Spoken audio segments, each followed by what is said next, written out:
In a 1980s article published in Muscle Mag International, professional bodybuilder and philosopher Mike Mentzer articulated a deceptively simple insight that continues to resonate decades later. Quote, "The conformist declares, I believe it because others believe it. The non-conformist, just as irrational, says, I don't believe it because others do. That rare third person, the individualist, declares, I believe it because I can see the reasons it's true."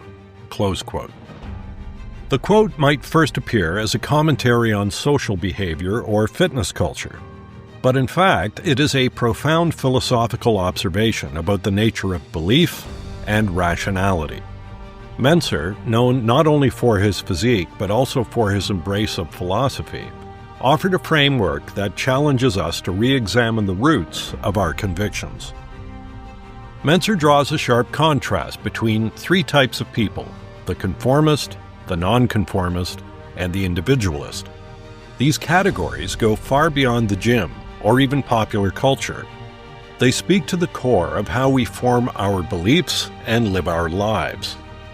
While the quote may have been published in a magazine devoted to bodybuilding, its implications are deeply philosophical, cutting across the disciplines of epistemology, or the study of knowledge, ethics, and psychology.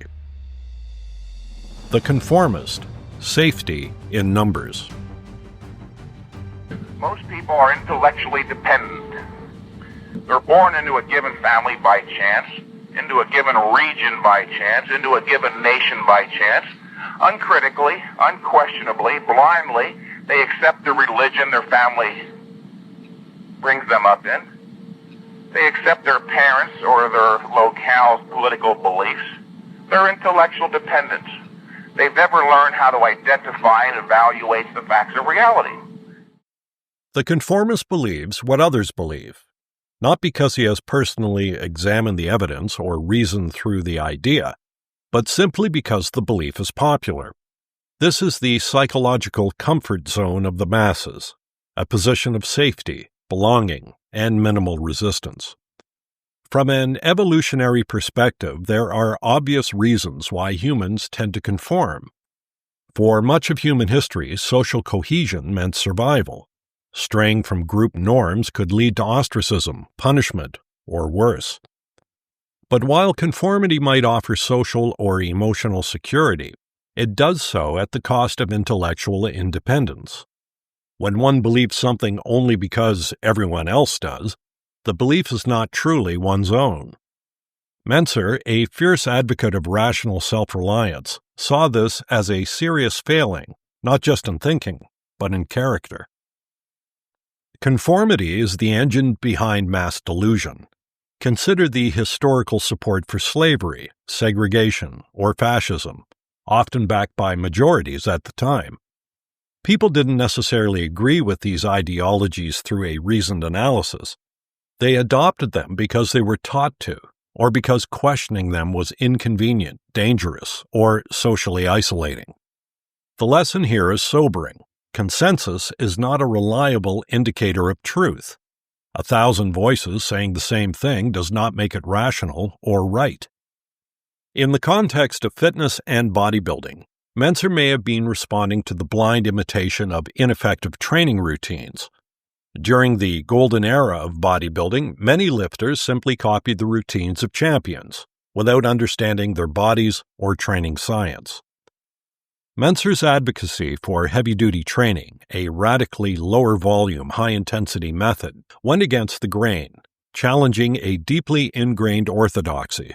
His quote, then, also serves as a metaphor for challenging the dominant paradigms, whether in fitness, philosophy, or life. The nonconformist, rebellion without reason. I was a rebel, am a rebel, and always will be, albeit no longer blindly rebellious, as I was often in my youth. No, not a blind rebel. I now consider myself a radical for the truth. And if my telling the truth makes certain people angry, that's their problem. If the conformist blindly agrees with the crowd, the nonconformist blindly rejects it. On the surface, this might seem more courageous or independent. After all, rebellion is often romanticized in literature and pop culture. The rebel, the outsider, the one who doesn't go along. These archetypes are frequently admired for their courage. But Mentzer's point is critical here. Rebellion, when automatic and unthinking, is no more rational than blind agreement. Rejecting an idea simply because others believe it is still an abdication of independent judgment. The nonconformist may appear defiant, but his worldview is still externally defined. He is reacting rather than thinking. In fact, the nonconformist can be more dangerous than the conformist in certain contexts.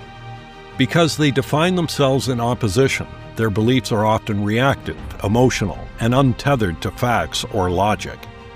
This pattern is particularly visible in conspiracy culture, where people reject mainstream explanations not because they've carefully evaluated the evidence, but because they reflexively distrust institutions or the herd. The nonconformist falls into a psychological trap, assuming that opposition equates to insight. But truth is not determined by the popularity or unpopularity of an idea. It must be evaluated on its own merits. An unpopular idea isn't automatically true, just as a popular one isn't automatically false. To equate nonconformity with intelligence is just another form of intellectual laziness. Mentzer likely witnessed this in bodybuilding as well. While some blindly followed mainstream training dogma, others veered into extreme, unproven methods simply to be different. Neither approach is rooted in reason. Both stem from emotional impulses, fear, ego, or the desire to stand out. The individualist, thinking with integrity. The truth is everyone's ally, whether each recognizes it or not. And if the truth hurts anyone, that individual is at odds with reality and is philosophically, psychologically in a bad place. And then comes the rare third person, the individualist. This person does not accept or reject beliefs based on their popularity. Instead, they engage with ideas critically and personally. They believe something because they understand it, because they have examined the logic and evidence behind it, and because they are convinced by its validity, not its popularity. This is no easy task. To become an individualist, one must take full responsibility for their mind and values. It requires the discipline to study, the humility to revise one's views, and the courage to stand alone when necessary. It means asking what is true rather than what is popular or what makes me feel good. The benefits of such an approach are immense. When you believe something because you've evaluated it, you possess that belief with clarity and confidence. It is not borrowed, it is earned. Whether it is a training method, a philosophical position, a political stance, or a personal value, that belief becomes part of your identity, not because others say it should be, but because you have made it so. Cultural and historical applications. This triad, conformist, nonconformist, individualist, maps well onto many moments in history and modern culture. In political revolutions, the masses often begin as conformists, accepting whatever system dominates. Then come the rebels, the nonconformists, who fight the existing order, sometimes with no better alternative. But lasting progress usually emerges from those rare individualists who can articulate a vision grounded in principle, not mere opposition. Think of Martin Luther King Jr., who didn't merely reject segregation because it was the prevailing system. He articulated a positive, principled vision of justice. Or Galileo, who challenged geocentric views not because they were popular, but because evidence showed the Earth moved around the sun. These are not just rebels, they are thinkers, they are individualists. In contemporary times, the distinction remains urgent. Social media amplifies both conformity and reactionary nonconformity. Echo chambers reward those who parrot group beliefs, while countercultures often descend into reflexive rejection of anything mainstream. Both trends erode critical thinking. Algorithms don't reward thought nuance. They reward outrage and tribal loyalty. To remain an individualist in such an environment is not just difficult, it is radical. the psychological cost of individualism. There is, however, a price to pay for such integrity. Individualism is lonely. It isolates you from the comfort of groupthink and the praise of conformity. It requires you to risk being misunderstood, ridiculed, or even attacked. Mentzer knew this firsthand. His training philosophy drew intense criticism from bodybuilding elites, and his open embrace of objectivism made him an outlier even within his sport. Yet he persisted, because his beliefs were not designed to please others. They were the product of independent, rational thought. I decided some time ago that I am not on this earth to win a damn popularity contest.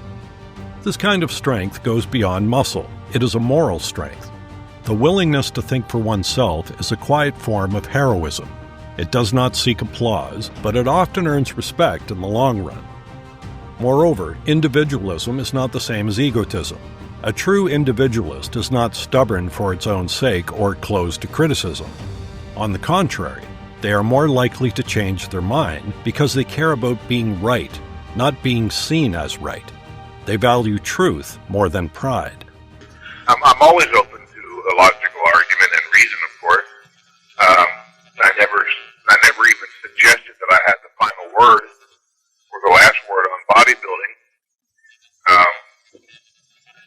If someone was able to logically prove that the conceptual framework that supported heavy duty was somehow an error, I'd be more than ecstatic even to learn about my mistake. Yeah, I'm more interested in the truth than being proved right or wrong. Cultivating individualism today.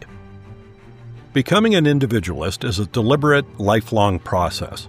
It starts with humility, admitting that most of our beliefs are inherited or absorbed unconsciously. It continues with questioning. Why do I believe this? Is it rational? Is it supported by facts? And it demands courage. The courage to abandon comforting illusions, to disagree with those we admire, and to take the path of reason even when it's unpopular. Practically, this means reading widely. It means studying arguments from all sides, not just the ones that flatter our biases. It means engaging in slow, reflective thinking rather than reacting emotionally. And it means evaluating claims based not on the speaker's popularity, but on the strength of the reasoning. This approach applies to every domain: fitness, politics, religion, science, relationships, and more. For Mentzer, it applied even to the way one trained in the gym. His approach to bodybuilding was an extension of his philosophical belief in rationality, evidence, and self-responsibility. He urged people to think, not copy, to question, not blindly accept. Conclusion: reason is the highest virtue. Mike Mentzer's quote, written in a fitness magazine over 40 years ago, contains one of the most vital messages for the modern world. Don't let the crowd do your thinking for you, whether you agree with them or not. Reason, not popularity, must be the foundation of belief. Conformity and nonconformity are two sides of the same irrational coin. Only individualism, earned, rational, self-aware, can lead to genuine truth and strength. In a world where noise often drowns out thought, and where both followers and rebels shout louder than thinkers, the individualist is more than necessary and rarer than ever. But as Mentzer reminds us, rare does not mean impossible. It is a path open to all who are willing to think deeply, question honestly, and live courageously. In the gym and in life, that is the only way to truly grow.